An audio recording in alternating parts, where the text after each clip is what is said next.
ವಿರಾಮದ ಬಳಿಕ ಮತ್ತೆ ಸ್ವಾಗತ. ವಿಧಾನಸಭೆಯಲ್ಲಿ ಪಾಕ್ ಪರವಾಗಿ ಘೋಷಣೆ ಕೂಗಿದಂತಹ ಕಿಡಿಗೇಡಿಗಳಿಗೆ ಗುಂಡನ್ನು ಹಾರಿಸಬೇಕು ಅಂತ ಚರ್ಚೆಯಲ್ಲಿ ಒಂದು ಮಾತು ಕೇಳಿಬಂದಿದೆ. ಯಾರ್ಯಾರು ಪಾಕ್ ಪರವಾಗಿ ಘೋಷಣೆ ಕೂಗಿದ್ರು ಅಂಥವರಿಗೆ ಗುಂಡಿಕ್ಕಿ ಅಂತ ವಿಪಕ್ಷ ನಾಯಕ ಆರ್ ಅಶೋಕ್ ಅವರು ಮಾತನಾಡಿದ್ರು, ಆಗ್ರಹಿಸಿದ್ರು ಕೂಡ.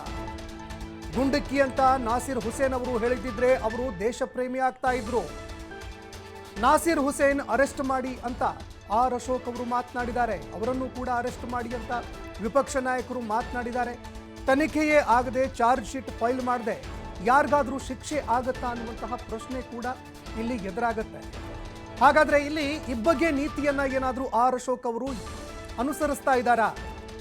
ಯಾಕಂದ್ರೆ ಮಂಡ್ಯದಲ್ಲಿ ಪಾಕ್ ಪರ ಜಿಂದಾಬಾದ್ ಕೂಗಿದವರಿಗೆ ಗುಂಡಿಕ್ಕಿಲ್ಲ, ಅವರದ್ದೇ ಸರ್ಕಾರ ಇತ್ತು, ಅವರು ಮಾಡಬಹುದಾಗಿತ್ತಲ್ವಾ? 2022ರಲ್ಲಿ ಘೋಷಣೆ ಕೂಗಿದ್ದ ಅವರಿಗೆ ಯಾವಾಗ್ರಿ ಗುಂಡಿಕ್ಕೋದು? ಈ ರೀತಿಯಾದಂತಹ ಒಂದು ಪ್ರಶ್ನೆ ಸಹಜವಾಗಿ ಬರುತ್ತಲ್ವಾ? ನ್ಯಾಯ ಅಂದರೆ ನ್ಯಾಯ ಅಪ್ಪ. ಯಾಕಂದರೆ ಗುಂಡಿಕ್ಕಿ ನೀವು, ನಾವಂತರೂ ಯಾರನ್ನು ಗುಂಡಿಕ್ಕಬೇಡಿ ಅಂತ ಹೇಳೋದಿಲ್ಲ.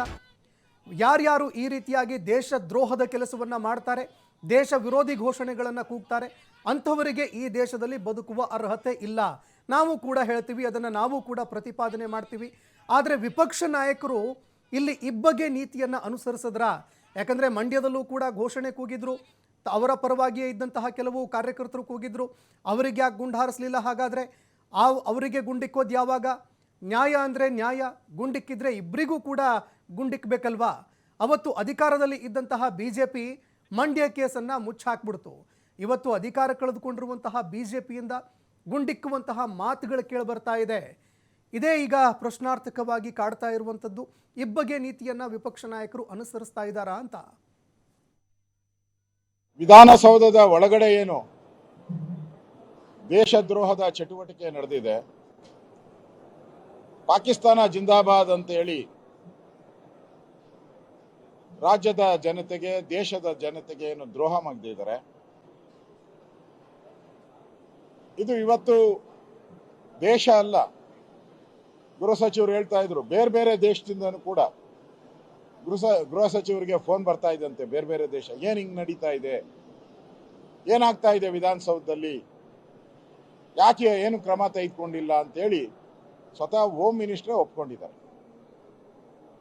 ಇಲ್ಲೆಲ್ಲ ದೇಶ ವಿದೇಶದಲ್ಲೂ ಸುದ್ದಿ ಆದದ್ದು, ಕಾಂಗ್ರೆಸ್ ಅವರು ಮಾತ್ರ ಇದನ್ನ ಇನ್ನೂ ನಂಬಕ್ಕೆ ತಯಾರೇ ಇಲ್ಲ. ಅವರು ಇದೆಲ್ಲ ಮಾಧ್ಯಮದ ಸೃಷ್ಟಿ,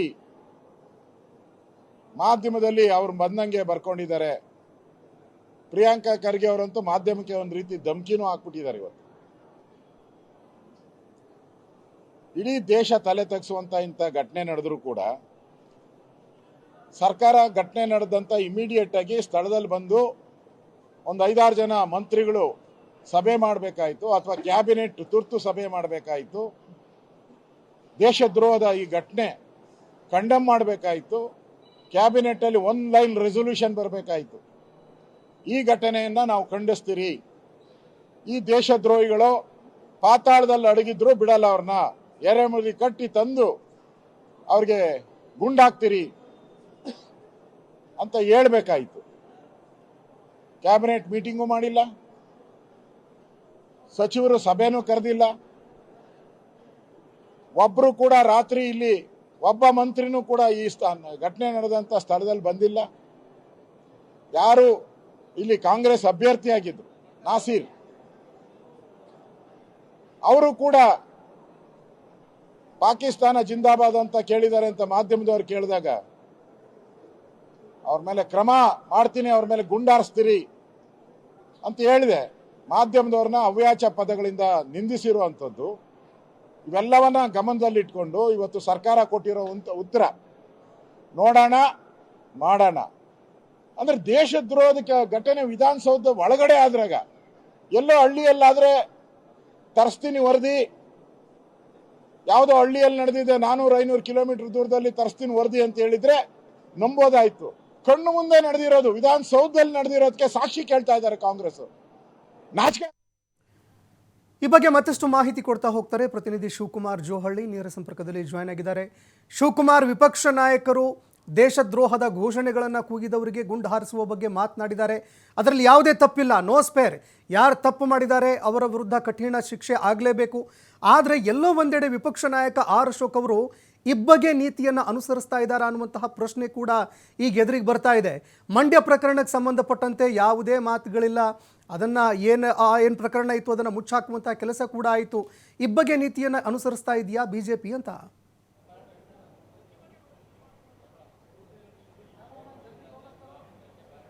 ಸಂತೋಷ್, ನಿನ್ನೆ ರಾಜ್ಯಸಭಾ ಚುನಾವಣೆ ಫಲಿತಾಂಶದ ನಂತರ ನಾಸೀರ್ ಹುಸೇನ್ ಅವರ ಬೆಂಬಲಿಗರು ಅಲ್ಲಿ ಪಾಕ್ ಪರವಾಗಿ ಘೋಷಣೆಗಳನ್ನು ಕೂಗಿದ್ದಾರೆ. ಸೊ ಇದರ ಬಗ್ಗೆ ಇವತ್ತು ಸದನದಲ್ಲೂ ಕೂಡ ದೊಡ್ಡ ಮಟ್ಟದ ಚರ್ಚೆ ಆಯಿತು. BJP ಸಾಕಷ್ಟು ಆಕ್ರೋಶವನ್ನು BJP ಶಾಸಕರು ಕೂಡ ವ್ಯಕ್ತಪಡಿಸಿದ್ರು. ಸರ್ಕಾರ ಕೂಡ ಅದನ್ನು ಸಮರ್ಥನೆಯನ್ನು ಮಾಡಿಕೊಳ್ಳಿಲ್ಲ. ಸರ್ಕಾರ ಕೂಡ FSL ವರದಿ ಬಂದ ನಂತರ ಕಠಿಣವಾದಂಥ ಶಿಕ್ಷೆಯನ್ನು ಯಾರು ತಪ್ಪನ್ನು ಮಾಡಿದ್ದಾರೆ ಅವರಿಗೆ ಕೊಡ್ತೇವೆ ಅಂತೇಳಿ ಸರ್ಕಾರ ಕೂಡ ಉತ್ತರವನ್ನು ಕೊಟ್ಟಿದೆ. ಯಾಕೆಂದರೆ ಈ ಪಾಕಪರವಾದಂಥ ಘೋಷಣೆ ಇದೆಯಲ್ಲ, ಇದನ್ನು ಯಾರೂ ಕೂಡ ಮಾಡಬಾರ್ದು. ಜಿಂದಾಬಾದ್ ಅಂತೇಳಿ ನಿನ್ನೆ ಕೂಗಿರುವಂಥ ಕಾರ್ಯಕರ್ತರಿದಾರಲ್ಲ, ಅವ್ರ ಮೇಲೆ ಆಕ್ಷನ್ ತೆಗೆದುಕೊಳ್ಳಲೇಬೇಕಾಗತ್ತೆ. ಅದು ವಿಧಾನಸೌಧದಲ್ಲಿ ಅವರು ಕೂಗಿರುವಂಥದ್ದು, ಬೇರೆ ಎಲ್ಲೂ ಅಲ್ಲ. ಯಾಕೆಂದರೆ ತಿನ್ನೋದು ಇಲ್ಲಿನ ಅನ್ನ, ಕುಡಿಯೋದು ಇಲ್ಲಿನ ನೀರು.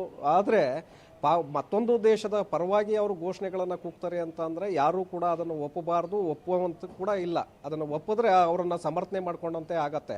ಸೊ ಇಲ್ಲೂ ಕೂಡ ಅಷ್ಟೇ, ಅದರ ವಿರುದ್ಧ ಈಗ ಸರ್ಕಾರ ಕ್ರಮಗಳನ್ನು ತೆಗೆದುಕೊಳ್ತೇವೆ ಅಂತ ಹೇಳಿದೆ. BJP ನಾಳೆ ಕೂಡ ಇದರ ಬಗ್ಗೆ ನಾವು ಹೋರಾಟವನ್ನು ಹಮ್ಮಿಕೊಳ್ತೇವೆ ಅಂತ ಹೇಳಿದೆ. ಮತ್ತೊಂದು ಕಡೆ ಪ್ರತಿಪಕ್ಷ ನಾಯಕರಾಗಿರುವಂಥ ಆರ್ ಅಶೋಕ್ ಅವರು ಯಾರು ಇಲ್ಲಿ ಆ ಒಂದು ಘೋಷಣೆಯನ್ನು ಕೂಗಿದ್ದಾರೆ ಅವರನ್ನು ಸುಮ್ಮನೆ ಬಿಡಬೇಡಿ, ಗುಂಡಿಕ್ಕಿ ಅಂತೇಳಿ ಅವರು ತಮ್ಮ ಮಾತಿನಲ್ಲಿ ಹೇಳಿದ್ದಾರೆ. ಮಾಧ್ಯಮಗಳ ಮುಂದೆ ಹೇಳಿಕೆಯನ್ನು ಕೊಟ್ಟಿದ್ದಾರೆ. ನೀವು ಇನ್ನೊಂದು ಕಡೆ ಕೂಡ ಈಗ ವಿಚಾರವನ್ನು ಪ್ರಸ್ತಾಪ ಮಾಡಿದ್ರಿ.